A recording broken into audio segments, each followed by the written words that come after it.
Tucker Carlson talks JFK, UAP, and CIA on JRE. I'm Rob on the right. Let's go take a look. Did you hear Trump's take on the JFK assassination? He said that if you knew what I know, you wouldn't tell people either. Well, what and does that mean? That's his position on the UAP thing as well. Yeah. Actually. For those of you who don't know, UAPs are the new term for aliens or UFOs. I find it interesting that Tucker brings this up in this conversation. Is there a possibility that there's a connection between the death of JFK and UFOs? There's so many levels, and there's so much I don't understand. But the whole JFK conspiracy industry is filled with wackos, right? There are a lot of wackos in there. It's true. That fact obscures the larger fact, which is the facts themselves tell an unbelievable story. Yeah. Yeah, that's kind of concerning. I'd love to hear what that story is. Everyone loves a good ghost story. And for the most part, I think conspiracy theories fall into that category. What I think Tucker's trying to say here is that that narrative has been used to obfuscate the truth. Its obvious intention is to discredit people who even come out and talk about this, let alone have an opinion on the subject. You know, Trump is saying, of course, the CIA had knowledge of it. That is known. Yeah, they're still classifying documents 61 years later. Both Trump and Joe Biden have, in violation of my read of federal law, kept those documents secret. There's no living person connected to the Kennedy assassination. It was a couple generations ago. There's no one person whose secrets are being protected. It's an institution, or maybe countries. There may have been countries involved too. I mean, I don't know the answer, but there's clearly something worth protecting. I guess this is one subject you could say is truly bipartisan. The fear throughout Capitol Hill is palpable. I mean, you know, it's not Biden versus Trump. This is like the establishment versus the deep state. These are essentially dark overlords that hold power over our elected officials through coercive means. I spoke to someone who'd seen the documents. I got one fact out of him, which is, yes, the CIA was involved. So I thought that was news. So I went on TV and said that. Mike Pompeo was the Secretary of State, but before then, he was the director of the CIA. But his lawyer called me and said, you know, you should know that anyone who tells you the contents of classified documents has committed a crime. He's threatening me. And I said, are you really saying that to reveal that the U.S. government had a role in the murder of a democratically elected president, to say that out loud, that's the crime? What about the actual crime, which is murdering a president? Like, you're covering up for that, Mike Pompeo. What did he say to that? He had no response at all. When I think of the word Pompeii, I think of destruction, the destruction of our democracy in this case. Yeah, that guy stinks to high heaven.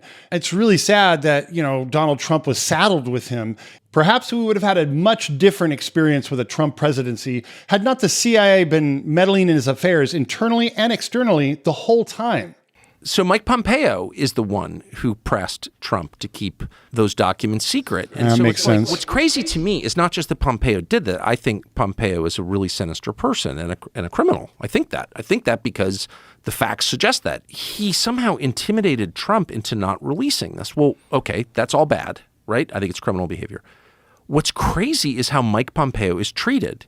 He's treated as like a pillar of Republican Washington. I think it's mind-bending.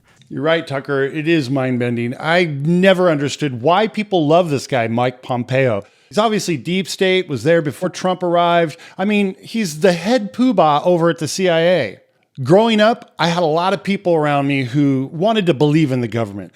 They wanted to trust the CIA, the FBI, and all the alphabet agencies. Things have changed quite a bit since then, and most people I know don't have trust for those agencies anymore. When I see Mike Pompeo being hoisted up on the news, what I see is a CIA psyop that's trying to convince us of the legitimacy of people like Pompeo. You know, people don't say that because they're worried about getting punished. They're worried about someone putting kiddie porn on their computer. Right. Members of Congress are terrified of the intel agencies. I'm not guessing at that. They've told me that. The people whose job it is to oversee and keep in line these enormous, secretive agencies, they're afraid of the agencies.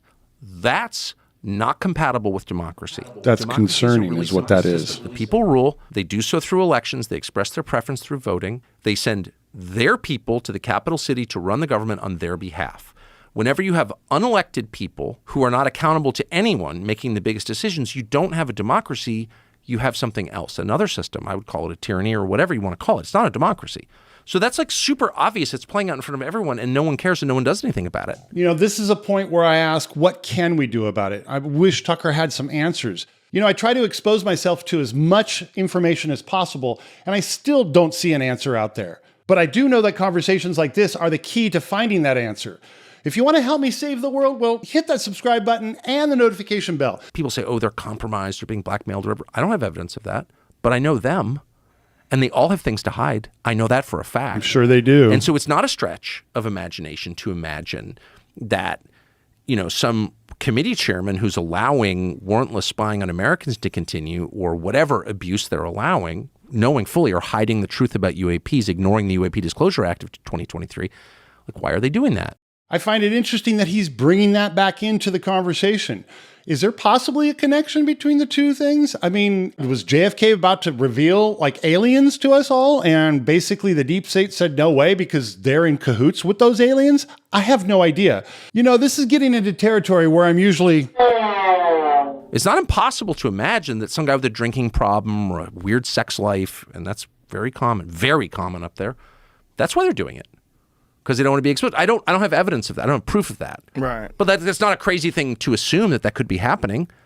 And I said to somebody, a very powerful person, the other day in a conversation in my kitchen, an elected official, holds a really senior position, a very famous person. I was going crazy. I was so mad about all this stuff and about the warrantless spying and about the funding for these insane wars. And I said to the guy, I wonder who that is. All these people are controlled. They're all, you know, got weird sex lives and all these things are hiding and they're being blackmailed by the intel agencies. And he said, and I'm quoting, I know. Wow. It was like, okay, so at this point we're just sort of admitting that's real? Wow. I mean, what a dark conversation that must have been. I don't even know how I'd respond. I mean, talk about losing faith in your country. What's the phrase the finance guys use? Open kimono? Like, I'm actually telling you all I know. I don't know anything else. Right. But I know that the publicly available facts tell a really clear story, which is the government is not acting on behalf of the population. And so it's inherently illegitimate because its only legitimacy derives from the citizenry. The only reason the government can do things that it does, kill people, collect money by force, all the powers that it has come from one place, and that's the consent of the governed. That's the only legitimacy they have. So we're back to the same question. What do we do? What do we do as a nation? What can I do as an individual?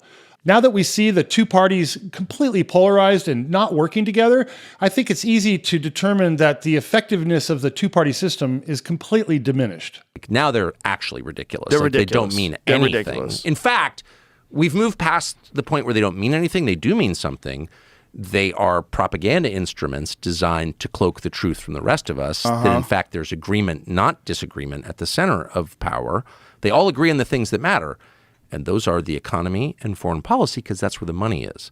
Whatever the reason, it's totally disconnected from what's good for the country. And if you run America, you have one job, and that's improve America, period. They don't see it that way. And so I don't think the system can continue because it's too distorted. It's not serving its original purpose at all. What a dark segment, huh? I mean, I don't even know how to respond to this.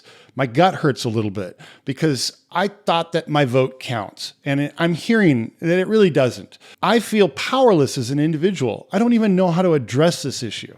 All I can do is really talk about these subjects, and hopefully out of it comes some kind of an answer. I would love to hear if you've got an answer. Go ahead and leave some comments below. However, I do know that violence is never the solution, and I'm not ready to jump on board with a progressive agenda that rewrites democracy as we know it. This episode of JRE with Tucker is amazing. It's full of information you're never going to hear in the mainstream. I suggest you guys go watch the full episode. I've left a link in the description below. But before you go, please help me save this country by hitting the subscribe button and the like. It's the only way people are going to hear this message. Well, I'm Rob on the right. Till the next time, see you around the campus.